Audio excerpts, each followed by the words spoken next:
ఢిల్లీకి వరద ముప్పు క్రమంగా పెరుగుతోంది. నిరాశ్రయుల కోసం ఏర్పాటు చేసిన శిబిరాలే వరద నీటిలో చిక్కుకుందంటే పరిస్థితి ఎంత డేంజర్గా ఉందో అర్థం చేసుకోవచ్చు. గ్యాప్ లేకుండా కురుస్తున్న వర్షాల కారణంగా యమునా నది ఉప్పొంగింది.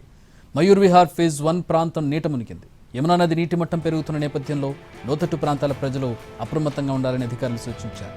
ఎడతెరిపి లేకుండా కురుస్తున్న వర్షాల కారణంగా అలీపూర్ ప్రాంతంలో రోడ్డుపైనే లోతుగా గొయ్యి ఏర్పడింది. సివిల్ లైన్స్ ప్రాంతంలో కార్లు నీట మునిగాయి. బేలా రోడ్లోని భవనాల్లోకి వరద ప్రవేశించింది. కశ్మీర్ గేట్ పరిసరాల్లోనూ వర్షం నీరు నిలిచిపోయాయి.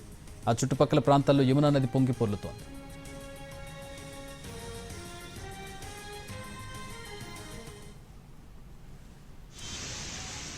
ఢిల్లీ ఎన్సీఆర్ ప్రాంతంలో బుధవారం మధ్యాహ్నం నుంచి భారీ వర్షాలు కురుస్తున్నాయి. పలుచోట్ల నీరు నిలవడంతో భారీగా ట్రాఫిక్ జామ్ అవుతోంది. యమునాలో నీటి మట్టం పెరగడం రాజధాని వ్యాప్తంగా ప్రభావం చూపుతోంది. ప్రధానంగా తీర ప్రాంతాల్లోని ప్రజలు ఇబ్బందులు పడుతున్నారు.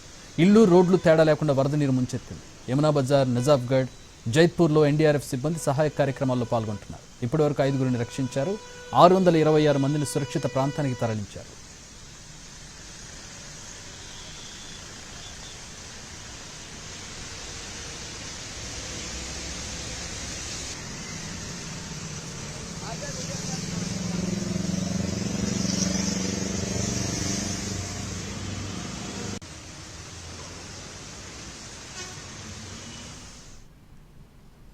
కృష్ణమేనన్ మార్గ్, ఫిరోజ్ షా కోట్ల రోడ్, అర్జున్గఢ్ వంటి ప్రధాన ప్రాంతాలు కూడా నీట మునిగిపోవడంతో ట్రాఫిక్ స్తంభించింది. ఇవాళ కూడా ఉరుములతో కూడిన వర్షం పడవచ్చని వాతావరణ శాఖ హెచ్చరించింది.